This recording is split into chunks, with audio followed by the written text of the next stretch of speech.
In this video, I will show and explain how to set up the components used to automatically track the International Space Station during an ARIS contact. The components include the Yaesu G5400B azimuth and elevation rotors, a laptop running the automatic tracking software Nova for Windows by Northern Lights Software Associates, the Yaesu rotor controller,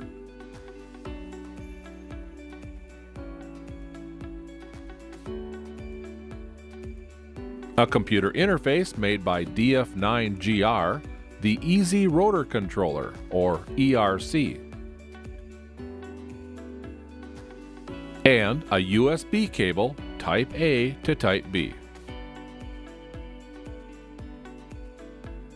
The azimuth and elevation rotors are connected to the controller using extension cables.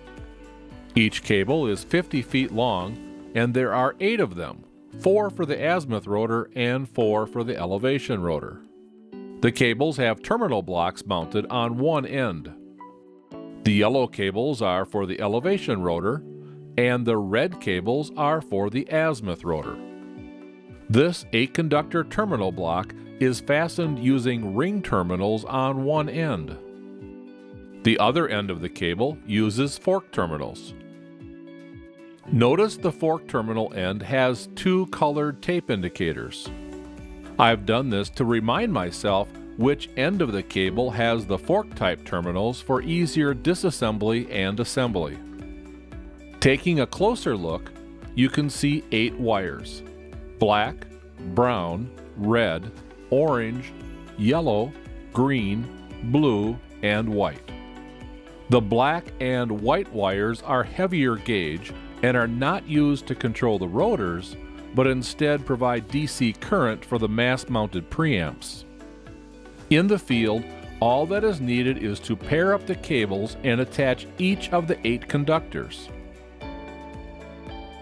It's a simple matter of connecting the extension cables together. Again, yellow cables are used for elevation and red for azimuth.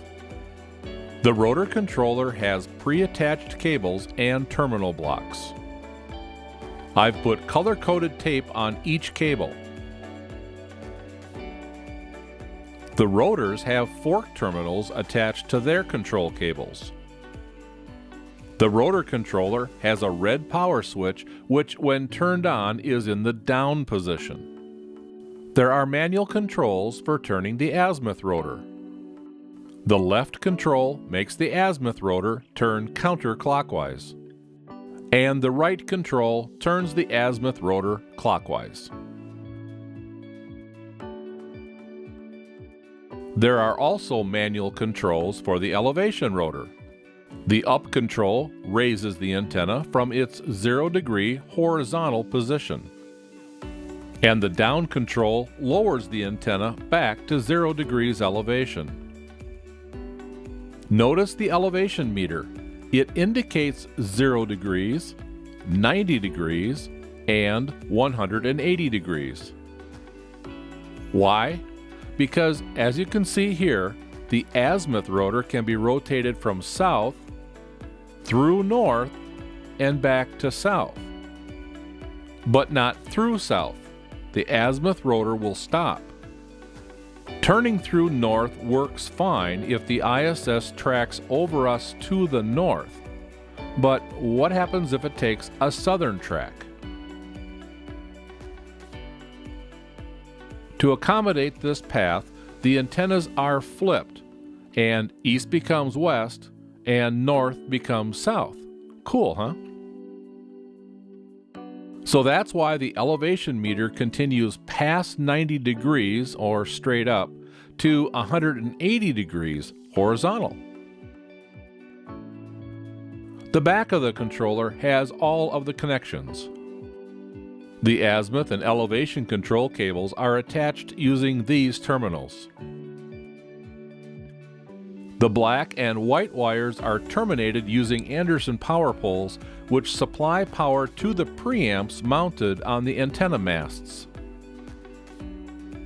This is an 8-pin DIN connector which the computer interface is plugged into. Here is the DF9GR Easy Rotor Controller, or ERC. It includes a control cable with a DB15 connector on one end and an 8-pin DIN connector on the other. A USB Type-B connector is located on the other end of the ERC, which connects to the laptop. There is a 5.5 by 2.1 mm DC power connector as well.